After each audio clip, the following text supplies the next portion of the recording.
I usually don't ask this early, but if you could like the video and subscribe, it would mean a lot. We're so close to hitting 1,000 subscribers, and your support can really help get my content out there. Thanks, g'day everyone. Today I've got a story that will leave you on the edge of your seat, an intense, deeply personal account of betrayal, revenge, and heartache. It's the tale of Jack Harrison, his wife Samantha, and his best mate Liam. What started as a seemingly ordinary friendship spiraled into an affair that ended in shocking fashion when Jack exposed them both. But the way Jack got his revenge?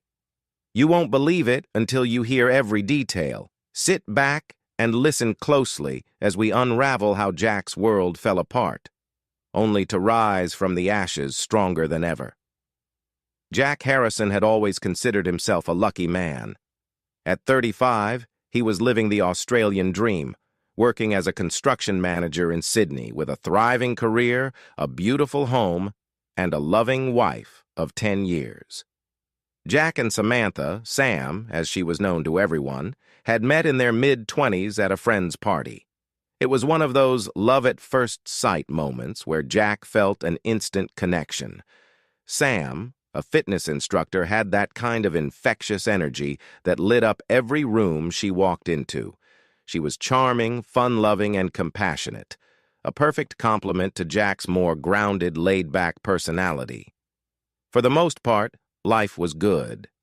Jack spent his days managing big construction projects while Sam worked with clients, helping them achieve their fitness goals. In their free time, they enjoyed outdoor activities together, hiking, surfing, and having barbecues with their close-knit group of friends. Their bond was something Jack had always believed was unshakable. He trusted Sam implicitly.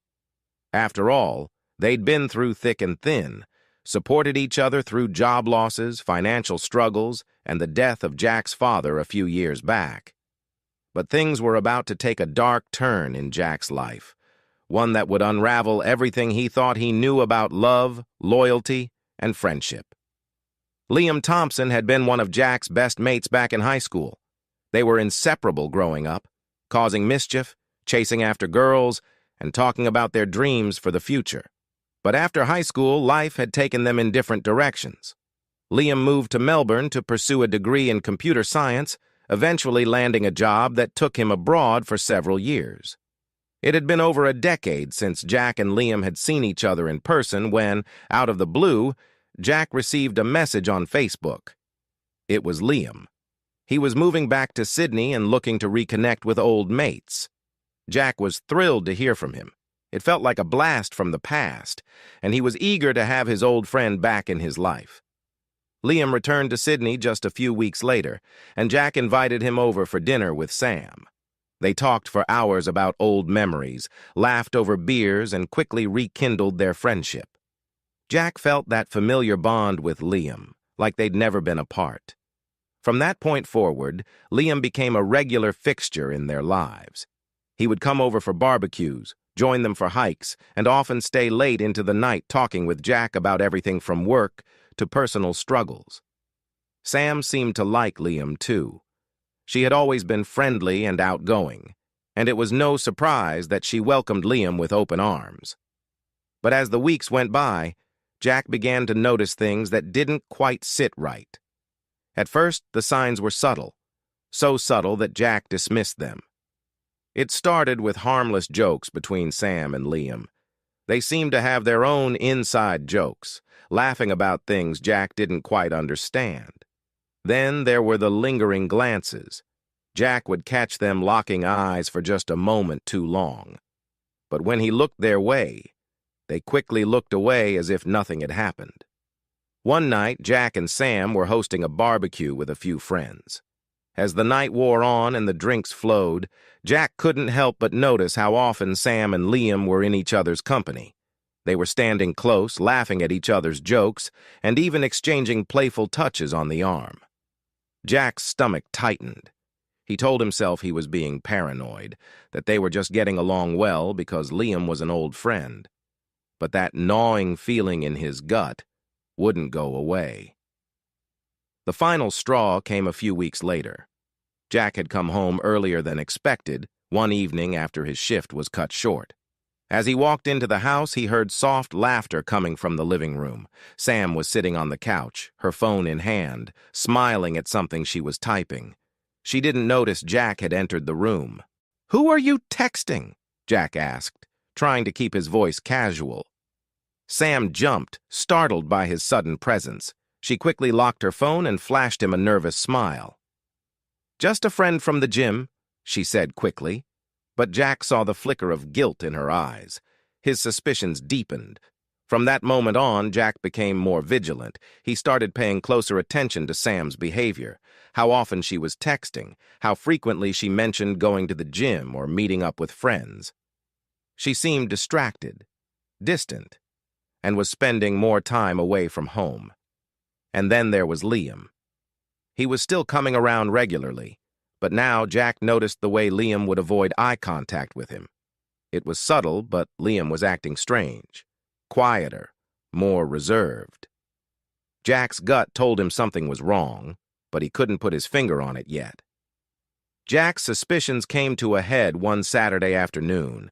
Sam had gone to a yoga retreat for the weekend with some of her fitness clients, leaving Jack alone at home.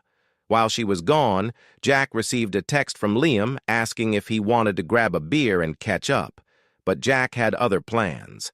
That gnawing feeling in his gut had reached its peak, and he decided it was time to take action. He needed to know if his suspicions were real or if he was just being paranoid. So while Sam was away, Jack accessed her laptop, a device they both shared.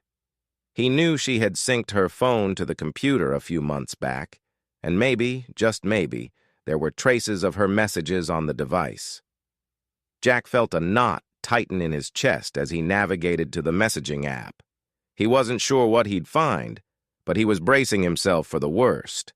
When the app opened, Jack's heart stopped. There it was, a string of text messages between Sam and Liam. His worst fears were confirmed. Jack's hands trembled as he scrolled through the messages.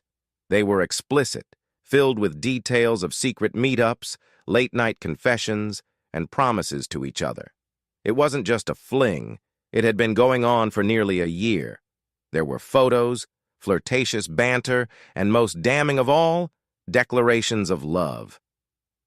"Can't wait to see you tonight, babe," Liam had written in one message. "I miss you so much." Jack's stomach churned with rage and disgust. These were the two people he trusted the most in the world, his wife and his best mate, and they had been betraying him behind his back for months. He had been blind, naive, and now it was all crashing down. But instead of confronting them immediately, Jack took a deep breath. He knew what he had to do. He was going to expose them in a way that would leave them no room to hide. Jack spent the next few days meticulously gathering evidence. He printed out every incriminating message, every photo, and every declaration of love between Sam and Liam. He documented everything, making sure that when the time came, he would be fully prepared. But Jack didn't want to just confront them in private. No, that would be too easy for them. They had humiliated him, deceived him, and shattered his trust. He wanted them to feel the full weight of their betrayal. He wanted their world to come crashing down the way his had. That's when Jack came up with the plan. He decided to host a neighborhood barbecue, the kind of gathering where all their friends and neighbors would be present. It would be the perfect stage for what was about to unfold. The day of the barbecue arrived. Jack acted as if nothing was wrong. He greeted guests with a smile, grilled burgers and sausages, and made small talk. Sam, oblivious to what was coming, was her usual charming self, chatting with their friends and laughing like everything was normal. Liam arrived late, looking slightly uneasy, but Jack greeted him warmly. It was all part of the act. Jack had planned every detail, and now it was time for the final act of his revenge. As the evening wore on and the drinks flowed, Jack gathered everyone around the patio for what he called a little surprise. Sam looked at him curiously, not knowing what to expect. Liam shifted uncomfortably in his seat. Jack cleared his throat and said, You know, it's been great having everyone here tonight. It's nice to have all our friends and neighbors together. He paused, locking eyes with Sam and then with Liam. But there's something I need to share with you all. He reached into his bag and pulled out the thick stack of printed messages. Sam's eyes widened and Liam's face went pale. "These," Jack said, holding up the papers, "are the secret messages between my wife Sam and my best mate Liam. They've been having an affair for nearly a year now, right under my nose." The crowd went silent. Gasps of shock filled the air as Jack began reading aloud some of the most damning messages. "Can't wait to see you tonight, babe. Jack's working late, right?" Jack read aloud, his voice steady despite the anger boiling inside him. "That's from Liam to my wife?" Sam looked like she had been punched in the gut. She stammered, "Jack, I can explain—" But Jack cut her off. "There's nothing to explain, Sam. The proof is right here. You've been lying to me for nearly a year, sneaking around behind my back with my best mate." Liam tried to interject. "Jack, mate, I'm so sorry. Don't call me mate," Jack snapped. "You're no friend of mine. You're a liar and a coward." Jack handed out copies of the messages to their friends and neighbors. There was no escaping the truth now. Sam and Liam were exposed for the cheats they were, and their reputations were destroyed in front of everyone. The fallout was swift and brutal. Sam and Jack's marriage ended in divorce, and Liam was excommunicated from their social circle. No one wanted anything to do with him after what he had done. Jack moved on, stronger than ever, but not without scars. He had learned a hard lesson about trust and betrayal, and it had changed him forever. And that, my friends, is how Jack turned the tables on his wife and best friend in the most devastating way possible. What would you have done if you were in Jack's shoes? How would you handle such a betrayal? Let me know in the comments below. And don't forget to like, share, and subscribe for more stories just like this. Thanks for watching, and until next time, stay strong.